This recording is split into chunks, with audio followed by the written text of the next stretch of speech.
All right, taking a look at gold, we've got a sharp, solid bearish reversal, signs of a bearish reversal, I should say, on gold as it takes out the lows of the previous 3 days and tests the low of the fourth day um, prior before bouncing.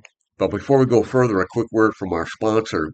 This video is brought to you by XNES, the world's largest retail broker offering ultra-fast execution with no overnight fees.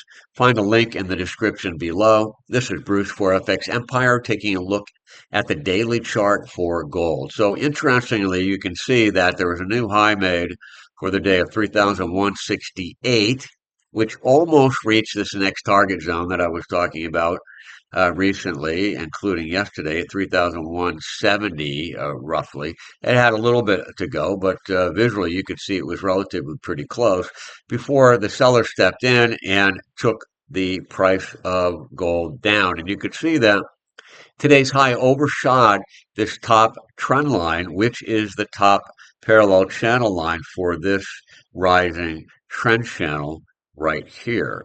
And so that tells me that it looks like the market has recognized that line. And interestingly enough, it happens to converge exactly with the target we had talked about, the 261.8% extension of, let me just get of this decline right here.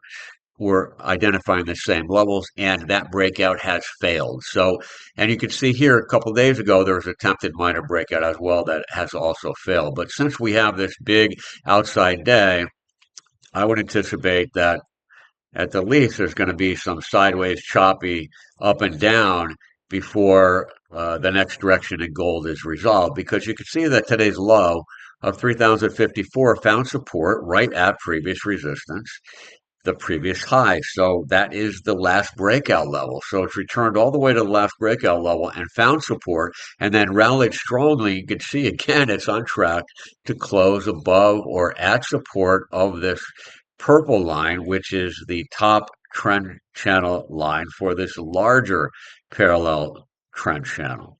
So that is short-term bullish. That's a short-term bullish sign where it's closing. So that means that we got to keep an eye on the 3-day low here at 3,101 as key near-term support.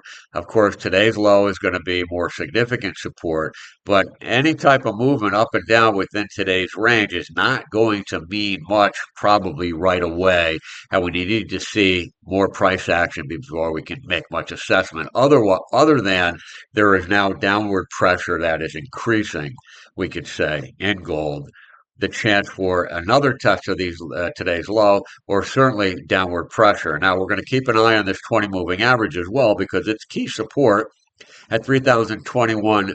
3,022 currently, but since it's rising, it's possible that by the time that gold comes down to test this zone again, the purple 20 moving average may be joining, or may have joined it or risen above it. So we're going to keep an eye on the 20 moving average. All right, that is it for gold traders. Have a great Friday.